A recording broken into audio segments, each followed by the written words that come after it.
Bonsoir, bonsoir, chers frères et sœurs.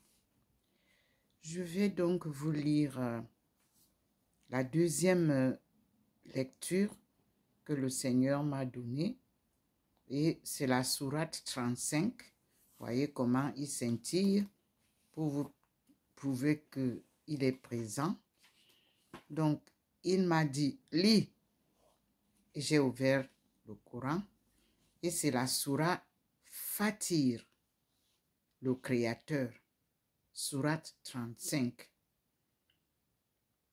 Et voici ce que j'ai lu. Au nom d'Allah, le tout miséricordieux, le très miséricordieux. Verset 1. Louange à Allah, créateur des cieux et de la terre, qui a fait des anges des messagers dotés de 2, 3 ou 4 ailes. Il ajoute à la création ce qu'il veut, car Allah est omnipotent.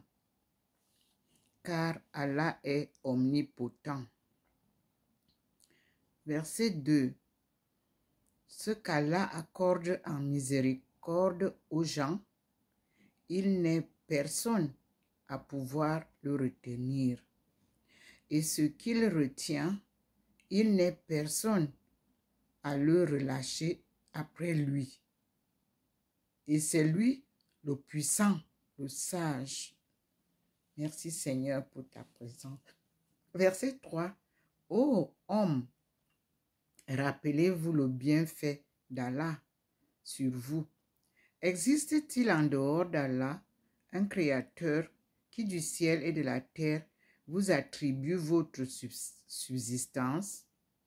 Point de divinité à part lui. Comment pouvez-vous vous détourner de cette vérité? Verset 4 me dit, et s'il te traite de menteur, certes, on a traité de menteurs des messagers avant toi. Vers Allah, cependant, tout est ramené. Verset 5. Ô homme, la promesse d'Allah est vérité. Ne laissez pas la vie présente vous tromper, et que le grand trompeur, Satan, ne vous trompe pas à propos d'Allah. Verset 6. Le diable est pour vous un ennemi. Prenez-le donc pour ennemi. Il ne fait qu'appeler ses partisans pour qu'ils soient des gens de la fournaise. Alors nous avons là le 1, titre tiré du verset 1. Nous allons donc lire. Le titre c'est Louange à Allah, créateur. Nous avons vu. Le titre est tiré du verset 1. Et je lis encore le verset 1. Louange à Allah, créateur des cieux et de la terre, qui a fait des anges, des messagers dotés de 2, 3 ou 4 ailes. Il ajoute à la création ce qu'il veut, car Allah est omnipotent. Nous passons à la suite. Verset 7 nous dit, ceux qui ont mécru auront un dur châtiment, tandis que ceux qui croient et accomplissent les bonnes œuvres auront un pardon et une grosse récompense. Verset 8 nous dit, et quoi? Celui à qui on a enjolivé, celui à qui on a enjolivé sa mauvaise action au point qu'il la voit belle. Qu'il la voit belle, c'est une question. Je relis. Et quoi? Celui à qui on a enjolivé sa mauvaise action au point qu'il la voit belle, mais Allah égare qui il veut. Il guide qui il veut. Que ton âme ne se répande donc pas en regret pour ceux Allah est parfaitement savant de ce qu'il fabrique. Verset 9. Et c'est Allah qui envoie les vents, qui soulève un nuage, que nous poussons ensuite vers une contrée morte. Puis, nous redonnons la vie à la terre après sa mort. C'est ainsi que se fera la résurrection. Verset 10. Quiconque veut la puissance, qu'il la retrouve auprès d'Allah, car la puissance tout entière est à Allah. Vers lui monte la bonne parole et il élève haut la bonne action. Et quant à ceux qui complotent de mauvaises actions, ils auront un dur châtiment. Cependant, leur stratagème est voué à l'échec. Ici, nous avons une note qui nous renvoie à ce que je vais lire. Il est dit, il dit, vers lui monte la bonne parole et il élève haut la bonne action. À côté d'action, il élève la bonne action. Il accepte la bonne action qui doit accompagner la bonne parole. Donc, tout n'est pas d'avoir les paroles, il faut y ajouter les actions. Verset 11 nous dit, « Et Allah vous a créé de terre, puis d'une goutte de sperme. Il vous a ensuite établi en couple. Nulle femelle ne porte ni ne met bas sans qu'il le sache.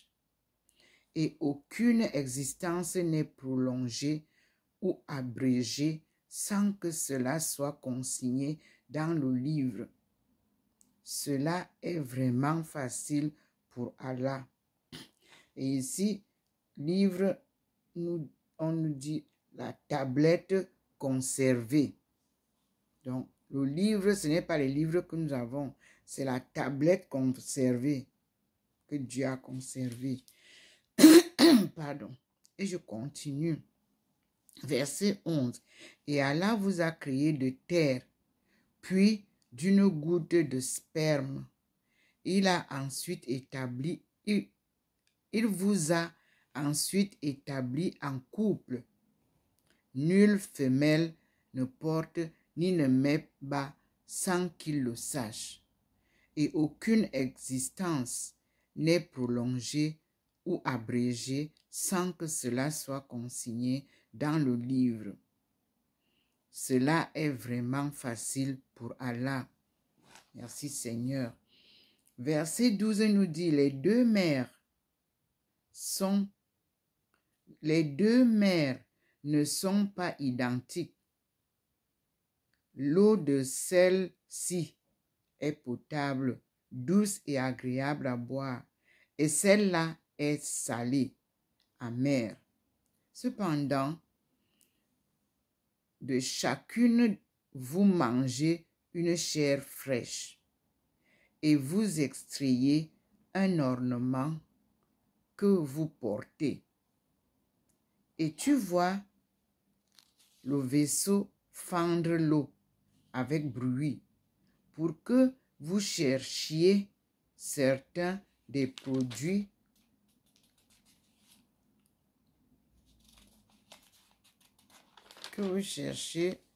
les produits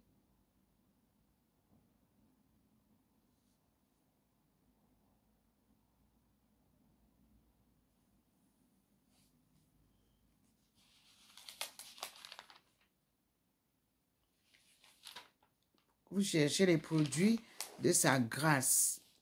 Peut-être serez-vous reconnaissant.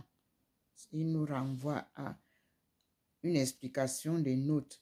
Les deux mers, la mer, les fleuves, les lacs, etc. Une chair fraîche, celle des poissons, et extrayez un ornement. Ce sont les perles, les coquillages, les corails, etc. Verset 13 nous dit, « Il fait que la nuit pénètre le jour et que le jour pénètre la nuit. Et il a soumis le soleil et la lune. Chacun d'eux s'achemine vers un terme fixé. Tel est Allah, votre Seigneur. À lui appartient la loyauté, tandis que ceux que vous invoquez en dehors de lui ne sont même pas maîtres de la pellicule d'un noyau de dattes, les dattes qu'on mange. » Verset 14. « Si vous les invoquez, ils n'entendent pas votre invocation.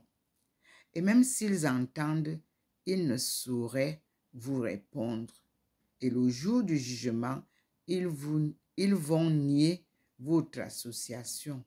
Nul ne peut te donner des nouvelles comme celui qui est parfaitement informé, c'est-à-dire Allah. » Verset 15. « Ô homme, vous êtes les indigents ayant besoin d'Allah, et c'est Allah, lui, qui se dispense de tout, et il est le digne de louange. » Verset 16. « S'il voulait, il vous ferait disparaître et ferait surgir une nouvelle création. » Merci Seigneur pour ta manifestation de ta présence. Vous voyez comment il scintille sur la lumière sur moi. Verset 17. « Et cela n'est point difficile pour Allah. » 18, verset. « Or, personne ne portera le fardeau d'autrui. Et si une âme surchargée de péché appelle à l'aide, rien de sa charge ne sera supporté par une autre, même si c'est un proche parent. Tu n'avertis en effet que ceux qui craignent leur Seigneur, malgré qu'ils ne le voient pas et qu'ils n'accomplissent la salat. Et quiconque se purifie ne se purifie que pour lui-même, et vers Allah est la destination. » Verset 19. « L'aveugle est celui qui voit. L'aveugle et celui qui voit ne sont pas semblables. » 20. Verset 20. « Ni les ténèbres et la lumière, ni l'ombre et la chaleur ardente. » Donc, l'aveugle et celui qui voit ne sont pas semblables, ni les ténèbres et la lumière, ni l'ombre et la chaleur ardente. Verset 22. « De même, ne sont pas semblables les vivants et les morts. Allah fait entendre qui il veut, alors que toi, Muhammad, tu ne peux faire entendre ceux qui sont dans les tombeaux. » Verset 23. « Tu n'es qu'un avertisseur. Nous t'avons envoyé avec la vérité en tant qu'annonciateur et avertisseur. Il n'est pas une nation qui n'ait déjà eu un avertisseur. » Verset 25. « Et s'ils te traitent de menteur, eh bien, ceux d'avant eux avaient traité leurs messagers de menteurs, cependant que leurs messagers leur avaient apporté les preuves, les écrits et le livre illuminant. » Verset 26. « Puis j'ai saisi ceux qui ont mécru, et quelle réprobation fut la mienne. » Verset 27. « N'as-tu pas vu que du ciel, Allah fait descendre l'eau, puis nous en faisons sortir des fruits de couleurs différentes. Et dans les montagnes, il y a des sillons blancs et rouges de couleurs différentes et des roches excessivement noires. » Verset 28. Il y a pareillement des couleurs différentes parmi les hommes, les animaux et les bestiaux. Parmi ses serviteurs, seuls les savants craignent Allah. Allah est certes puissant et pardonneur.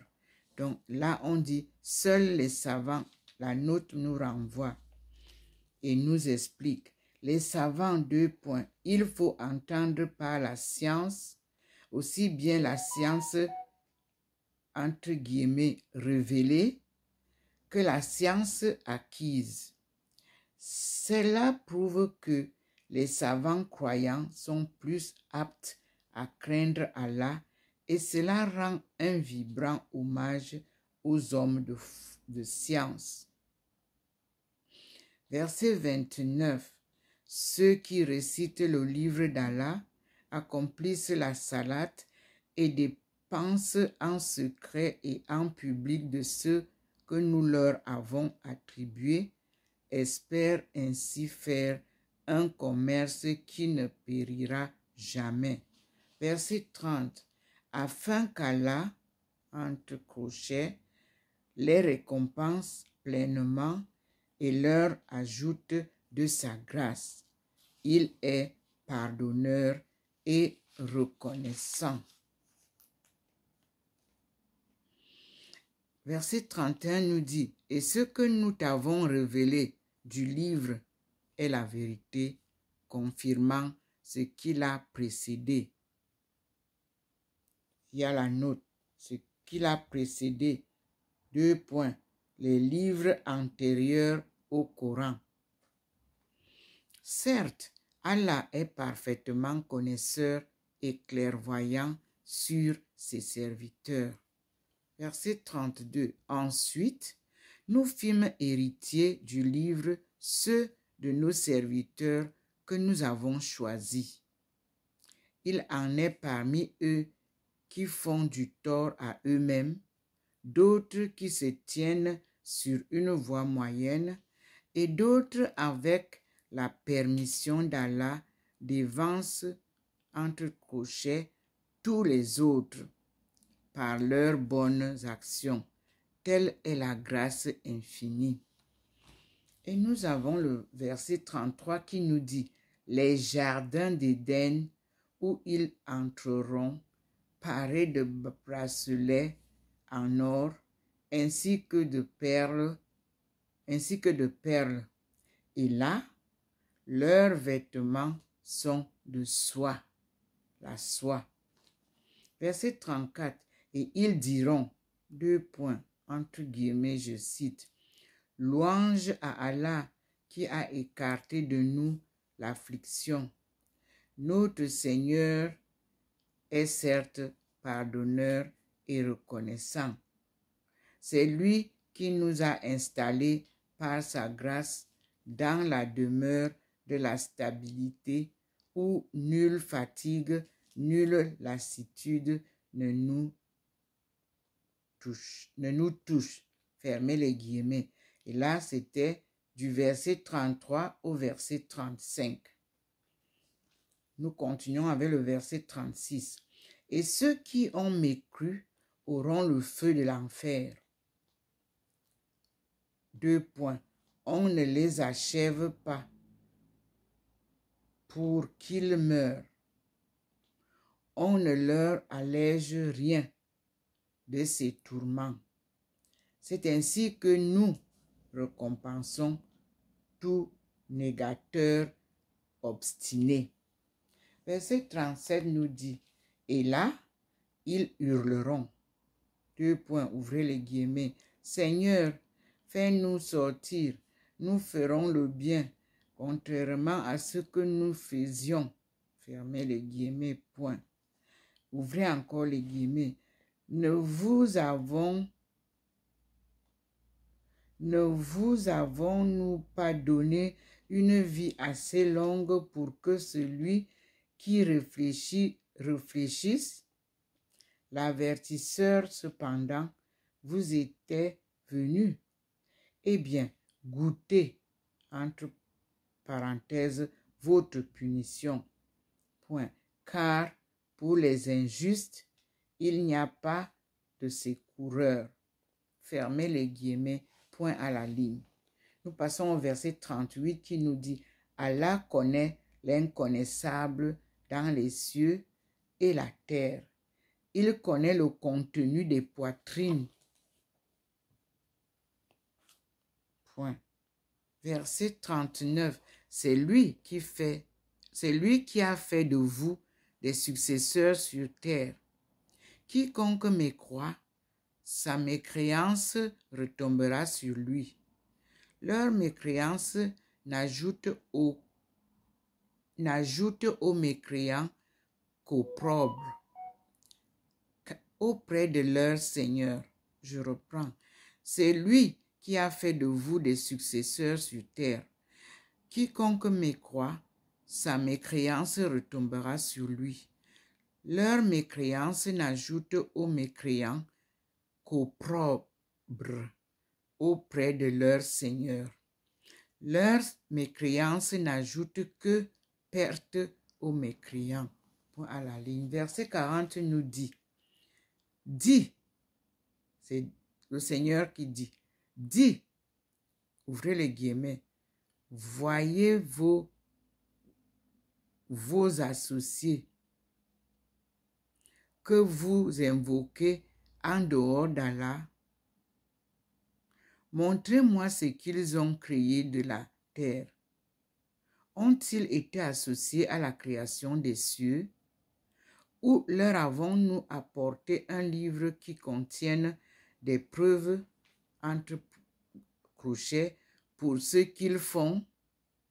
Point d'interrogation. Fermez les crochets et fermez les guillemets. Non. Point d'exclamation. Mais ce n'est qu'en tromperie que les injustes se font les promesses les uns aux autres. À la ligne, verset 41 nous dit, Allah retient les cieux et la terre pour qu'ils ne s'affaissent pas. Et s'ils s'affaissaient, nul autre après lui ne pourra les retenir. Il est indulgent et pardonneur. Verset 42. Et ils ont juré solennellement par Allah que si un avertisseur leur venait, ils seraient certes mieux guidés que n'importe quelle autre communauté. Puis, quand un avertisseur, entre guillemets Mohammed, leur est venu, cela n'a fait qu'accroître leur répulsion. Verset 43 nous dit, par orgueil sur terre et par manœuvre perfide. Non, donc, je reprends, il dit, puis, au verset 42, puis, quand un avertisseur, Mohammed, leur est venu, cela n'a fait qu'accroître leur répulsion par orgueil sur terre et par manœuvre perfide. Point. On attaque le verset 43. Cependant, la manœuvre perfide n'enveloppe que ses propres auteurs.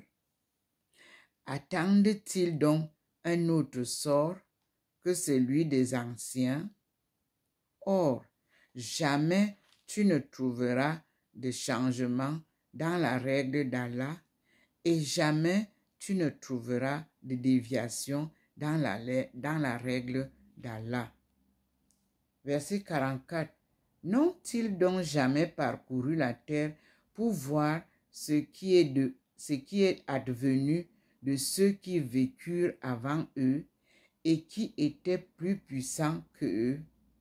Et rien dans les cieux ni sur terre ne saurait réduire l'autorité d'Allah, car il est certes omniscient, omnipotent. Verset 45 nous dit, et si Allah s'en prenait aux gens pour ce qu'ils acquièrent, il ne laisserait à la surface entre crochets de la terre aucun être vivant, mais il leur donna un délai jusqu'à un terme fixé.